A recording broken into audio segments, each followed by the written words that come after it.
बिस्मिल्लाहिर्रहमानिर्रहीम। अस्सलाम वालेकुम। कैसे हैं फ्रेंड्स? उम्मीद करती हूँ आप खैरियत से होंगे। अल्हम्दुलिल्लाह मैं भी खैरियत से हूँ। ईद वाले दिन मैं ये रेसिपी डाल रही हूँ। सबसे पहले तो आप सब लोगों को ईद मुबारक।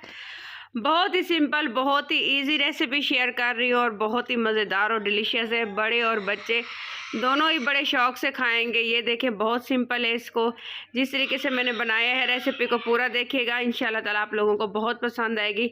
तकरीबन 3 से 4 टीस्पून मैंने कुकिंग ऑयल लिए है और 1 चॉप किया हुआ इसमें जो है मैंने ऑनियन शामिल किए हैं। इसको हल्का सा जो है हम सौते कर लेंगे। इसको ब्राउन नहीं करना, बस चंद एक सेकंड के लिए आप लोगों ने इसको सौते कर लेने हैं। और इसमें फिर जाएगा जी, हम लोग शामिल करेंगे चॉप किया हुआ लहसुन। 6 से 7 जमें थी लहसुन की, वो मैंने डाला है। और इसमें मैंने बहुत ही बारीक बारीक क्यूब्स जो हैं चिकन के कट किए हुए हैं। चिकन तकरीबन लिया है मैंने ½ kg के बराबर।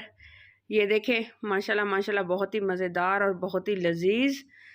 ये देखें, बिल्कुल फ़्रेश चिकन था, बोनलेस चिकन मैंने इस्तेमाल कर रही हूँ। तकरीबन 3 प्लेट्स आराम से ईज़िली बन जाएंगी इसकी मैकरोनी सलाद की।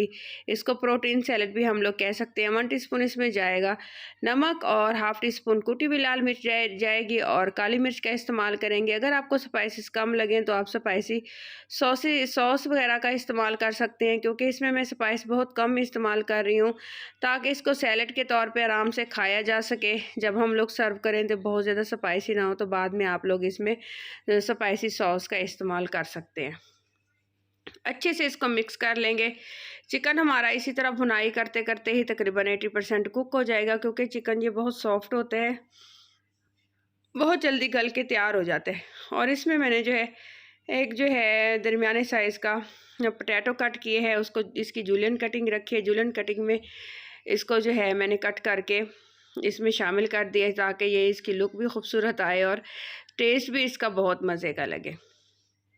अच्छे से मिक्सिंग करेंगे। मिक्सिंग करने के बाद थोड़ा सा इसको कलरफुल टच देने के लिए एक मीडियम साइज़ का जो है टमाटो मैंने चॉप की है, छिलका मैंने उतार दिया था। थोड़ा सा टमाटो का टच देंगे और अच्छे से इसको फिर इसकी मिक्सिंग करेंगे। बहुत ही मज़ेदार, बहुत ही लजीजी और झटपट से जल्दी से तैयार होने वाला जो है प्रोटीन सैलेड मैं रेडी कर रही हूँ। और इसमें मैक्रोनी का इस्तेमाल आप लोग जिस शेप में करना चाहें कर सकते हैं। मैक्रोनी मैंने पहले से बॉयल करके रखी हुई है। आपने मैक्रोनी को ज़्यादा बॉयल नहीं करना कि वो बिल्कुल ही हाथ लगाते ही जो हलवा टाइप बन जाए। आपने खड़ी खड़ी मैक्रोनी रखनी है इस तरह से। ये देखें, अच्छे से मिक्स हो गया। अगर आपको मेरी रेसिपी पसंद आ रही हो तो प्लीज़ मेरे चैनल को सब्सक्राइब कर दीजिएगा। और जो है जो लोग मेरे चैनल पे नए हैं, जो पहले से सब्सक्राइब कर चुके हैं, उन लोगों का बहुत बहुत शुक्रिया, क्योंकि अजीम होते हैं वो लोग जो दूसरों की हेल्प और मदद करते हैं। सो ये देखें, हम लोग जो है अब इसमें मैक्रोनी शामिल कर देंगे।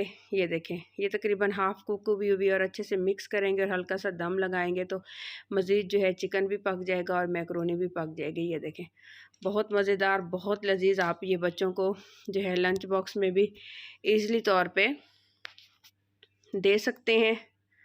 अच्छे से इस तरह आप इसको मिक्स कर लें। बहुत ही मज़ेदार, बहुत ही लजीज हमारा जो है मैक्रोनी सैलेड रेडी होने वाला है। ये देखें, अब चंद एक मिनट के लिए, ये समझ लें 1 से 2 मिनट के लिए हमने इसको जो है हल्का सा दम लगा देना है। और जैसे ही जो है ये देखें, माशाल्लाह माशाल्लाह ये डन हो चुकी है। आइए इसको डिश आउट करके दिखाती हूँ। इसकी फ़ाइनल लुक बिल्कुल मिस मत कीजिएगा। आप इसमें मज़ीद जो है प्याज और खड़े खड़े प्याज और जो है सलाद पत्ता मज़ीद जो है आप इसमें वो भी शामिल कर सकते हैं, लेकिन मैंने इसको बहुत सिंपल रखा है। अपना ख्याल रखिएगा, दुआ में मुझे याद रखिएगा।